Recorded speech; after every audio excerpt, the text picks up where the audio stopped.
سفر کردی بی تو ابری اسیرم، به کف باد و سرگشتگی کردی پیرم. مرا زیر رو کن به خاکستر من، نبینی به جز نام خود در ضمیرم. تو را دوست دارم، تو را دوست دارم، اگر دوری از من، اگر در کنارم. تو را دوست دارم، تو را دوست دارم، اگر دوری از من، اگر در کنارم.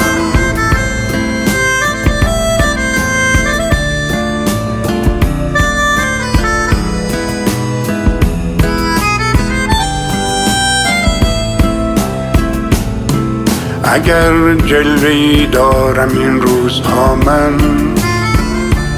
سرابیست در جلوه زار کویرم. نیارای رفتن از صبر نشستن، فرو بسته چاهی به هر سو مسیرم. تو را دوست دارم، تو را دوست دارم، اگر دوری از من، اگر در کنارم. تو را دوست دارم، تو را دوست دارم، اگر دوری از من، اگر در کنارم.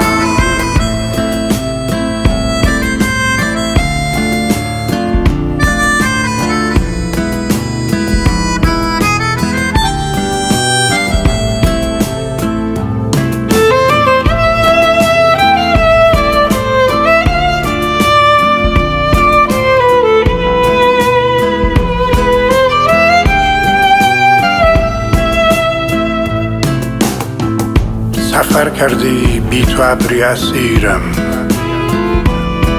به کف باد و سرگشتگی کردی پیرم. مرا زیر رو کن به خاکستر من، نبینی به جز نام خود در ضمیرم. تو را دوست دارم، تو را دوست دارم، اگر دوری از من، اگر در کنارم. تو را دوست دارم، تو را دوست دارم، اگر دوری از من، اگر در کنارم.